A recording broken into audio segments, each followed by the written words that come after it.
So we are looking for examples of narration and points of view for the stolen Bacillus.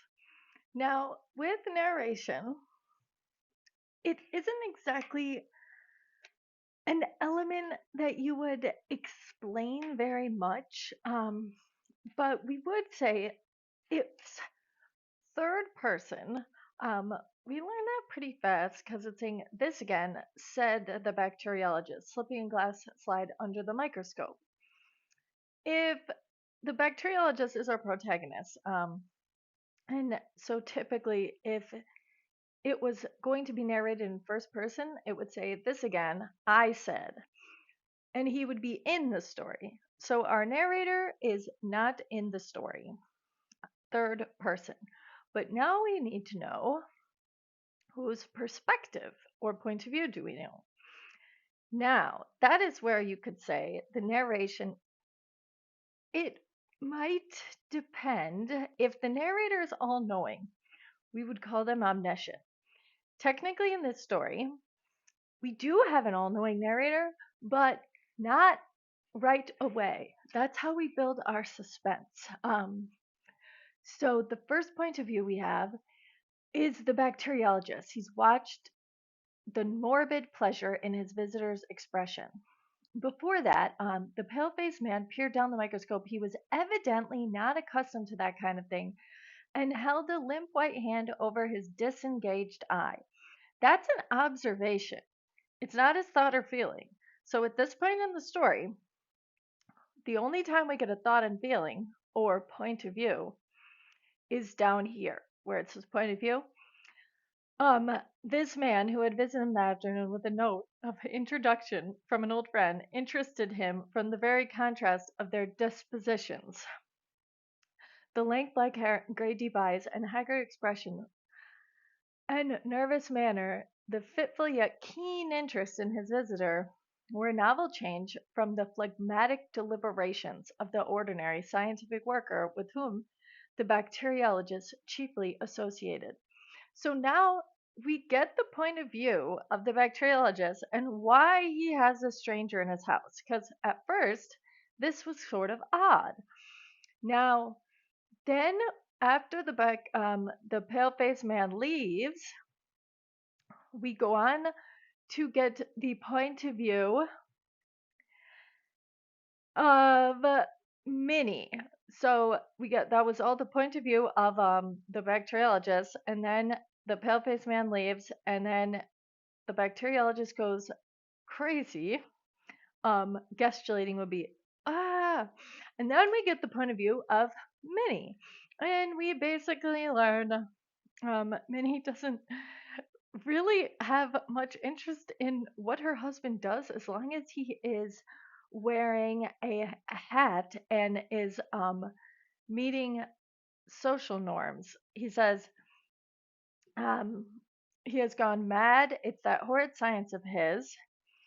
And at one point, she was dumbfounded, running about London in the height of the season, too, in his socks.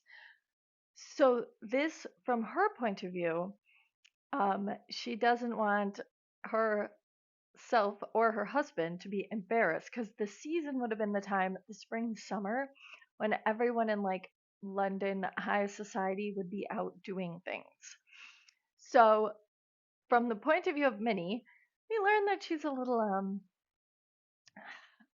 snobbish or self-conscious, maybe. She definitely doesn't have a love for science like her husband, but that would have been a norm in the late 1800s because it wasn't even in America. It wouldn't have even been until like the 1980s ish that women were allowed to do science and technology, engineering, math programs at universities. So I guess it wouldn't be too strange that Minnie's not interested in science for the time period. All right, so finally, the most important point of view, we finally learn why this guy stole the bacteria. He is an anarchist. On page 4, we switch to the anarchist point of view. And his goal, one of the lines that I like, okay, why he wants to do this. He says, all the world had been in a conspiracy to keep him under. He would teach them yet what it is to isolate a man. What was this familiar street? Great St. Andrew's Street, of course. How far the chase? He craned out of the cab. The bacteriologist was scarcely 50 yards behind. That was bad. He would be caught and stopped yet. So, wait, the other one, we learned that he has been, like, basically mistreated by society, um, and being, it would be building our central idea of what happens to people like antisocial people in a society.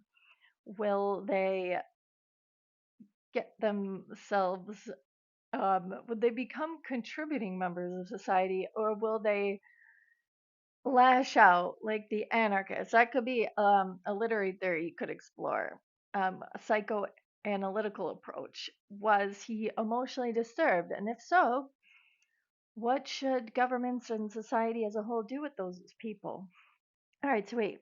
That was page 4. So we have on page 4, the reader finally learns the anarchist's motivations. He feels as though the world has sneered at him, neglected him, preferred other people to him, found his company undesirable, dot, dot, dot.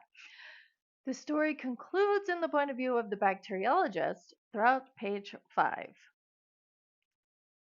The reader learns that the bacteriologist is utterly unconcerned.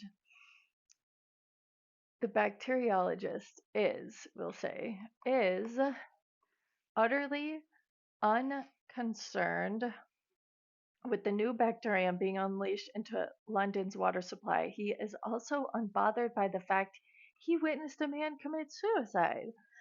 And this, okay, so there could be two things. The anarchist reasoning for doing this, or attempting to do this, poison the London water supply, he wanted to do this because of his own personal vendettas. If we notice, he didn't say anything. The anarchist waved him a scarce. Wait, we want to page. No anarchist had ever approached this conception. So he mentions these two famous anarchists, Ravachol and Vaillant, all those distinguished persons whose fame he had envied dwindled into insignificance beside him. And then how brilliantly he had planned it, forged a letter of introduction, and got into the laboratory, and how brilliantly he had seized the opportunity. The world should hear him at last. All those people who had sneered at him, neglected him, preferred other people to him, found his company undesirable. Death, death, death. They had always treated him as a man of no importance. All the world had been in a conspiracy to keep him under. He would teach them yet what it is to isolate a man. We could say that his view of anarchy would have been different from those of the time. Um, Anarchists were very against government institutions, and he's basically against like the people around him, whoever was in his social network. So you could argue it in a literary theory, that he didn't really truly encompass,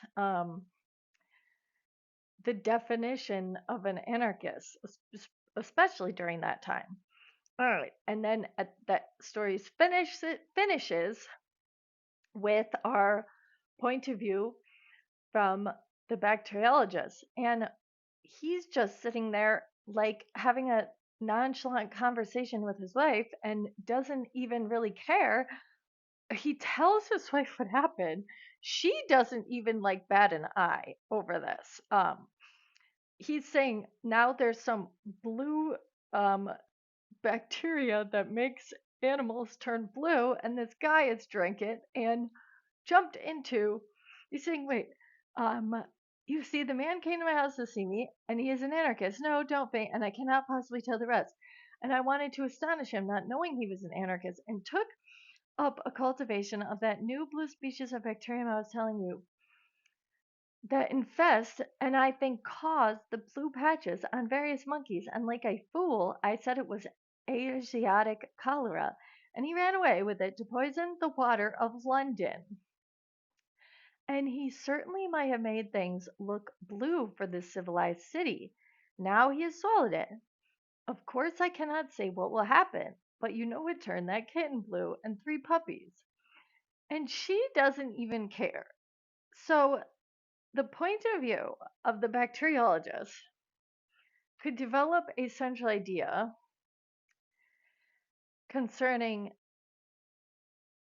how much power scientists should have in a society if this is the level of security that they take when they have potentially lethal or skin color changing bacteria at their homes. All right, next we'll do setting.